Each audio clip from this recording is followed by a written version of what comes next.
Bonjour papa. Ma chère consoeur, Cécile. Chère représentante, cher représentant politique. Salut peuple du net. J'espère que toi et maman vous allez bien depuis hier. Je crois qu'il faut qu'on parle de ce qui s'est passé en fin de soirée. C'était pas une simple dispute. J'ai besoin que tu comprennes pourquoi j'ai quitté la table et je suis parti en claquant la porte. Les repas de famille devraient rimer avec amour et être un bon moment, je sais, mais les propos que tu as tenus hier sur ceux que tu appelles les gitans, je refuse de les laisser passer. Lorsque tu dis que tu es chez toi, que tu as le droit de dire ce que tu veux et que c'est ta liberté d'expression, est-ce que tu as pensé aux conséquences de tes actes ? C'est ton droit, c'est vrai. Toi, t'appelles pas à la haine en public, toi, tu risques rien. Mais c'est ceux que tu vises avec tes propos, les clichés dégueulasses dans lesquels tu les enfermes car ils ne te plaisent pas. Ils sont pas assez blancs, pas assez comme nous. Ils ont un impact sur la vie de ces personnes. Tes propos justifient la discrimination qu'ils subissent et pire encore. Il se dit que les messages envoyés à cette adresse finissent par trouver leur destinataire malgré la répression.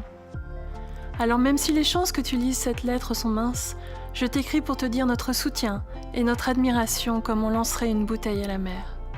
Au nom des idéaux qui animent notre profession, au nom des droits humains que tu as défendus en écrivant tes articles sur le soulèvement populaire durement réprimé dans ton pays. Depuis que nous avons appris ton arrestation, nous mesurons dans nos cauchemars le prix que tu paies pour t'être battu en faveur des droits humains fondamentaux que sont la liberté de conscience et d'expression. Sache-le, chère Cécile, tes articles ont circulé sur la toile à travers le monde et ont dénoncé les exactions commises par le régime assassin qui t'a emprisonné.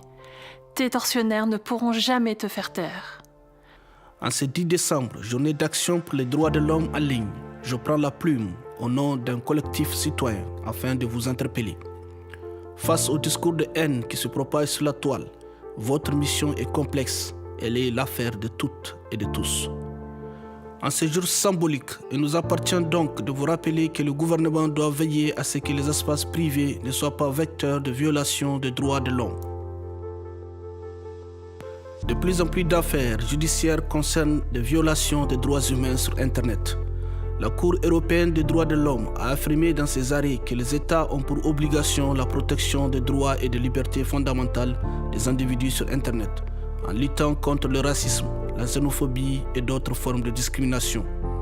Les gouvernements ont l'obligation de veiller à ce que les besoins fondamentaux de tout un chacun soient satisfaits, y compris le respect de sa dignité personnelle.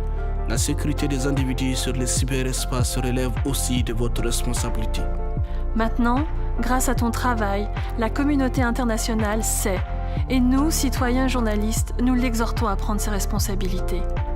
Nous avons pris les nôtres en combattant les discours de propagande négationniste qui trafiquent l'information et mentent à propos des crimes commis par le régime qui t'a emprisonné. Ce n'est pas chose simple. Nous devons faire face à leurs campagnes de haine en ligne, à leurs calomnies sur nos personnes, à leurs mensonges sur les faits. L'histoire s'en souviendra, et un jour, crois-moi, les crimes contre l'humanité commis par tes tortionnaires seront condamnés devant une cour de justice internationale, et les négationnistes qui nieront encore publiquement ces crimes devront aussi répondre de leurs actes devant des tribunaux. Nous les y traînerons. Aujourd'hui, la distinction floue entre espace privé et espace public exige que l'on s'interroge. Un réseau social qui rassemble 500 millions de personnes saurait-il être purement et simplement une société privée ? J'ai bien reçu vos attaques haineuses. Je ne vous en remercie pas. Ce ne sont ni les premières ni les dernières, mais je mentirais en vous disant que cela ne me fait rien. Alors j'ai choisi de vous répondre publiquement et d'opposer ma véritable identité à vos pseudos, pour survivre à votre haine. On dit que tous les êtres humains naissent libres et égaux en dignité et en droit. Je m'interroge. Suis-je à vos yeux un être humain ? Les droits de l'homme sont-ils aussi les droits des femmes ? Les lesbiennes sont-elles des femmes dignes de droits ? Avons-nous droit à la vie privée ? Combien de temps encore devrons-nous subir les commentaires misogynes et lesbophobes ? Avec vous, la liberté d'expression se transforme en liberté d'oppression. Ce n'est pas parce qu'il y a relativement peu de lois pour réglementer l'expression sur Internet que les individus sont encouragés à dire et à faire n'importe quoi.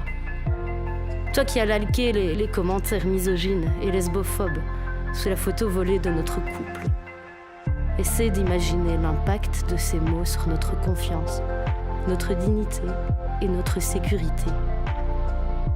Les discours de haine peuvent conduire au crime de haine.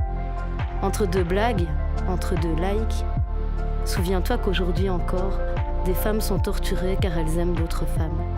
Est-ce bien toi, mon père? Celui qui me parlait des droits des hommes lorsque j'étais enfant?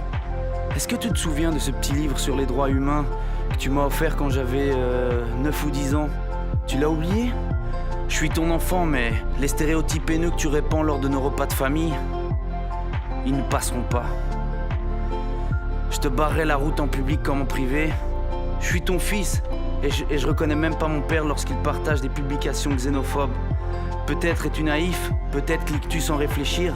Je m'adresse aussi à toi. Toi qui es resté silencieux, comme j'ai pu l'être aussi quand je n'étais pas directement concerné par les attaques haineuses. Je peux trouver toutes sortes d'excuses à tes propos racistes, mais je trouverai aucune excuse si je reste là sans rien dire, sans rien faire, en te voyant agir comme ça. Papa, c'est toi qui me disais l'importance de défendre nos droits, car ils ne sont pas acquis pour toujours. Regarde un peu autour de nous, les idées puantes et fascistes se répandent partout sur la toile. Et toi et moi dans tout ça, hein? Comment contrer ces discours de haine sans porter atteinte à la liberté d'expression?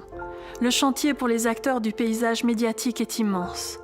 C'est pourquoi nous continuerons de porter ta voix et celle de tous les opposants politiques injustement emprisonnés.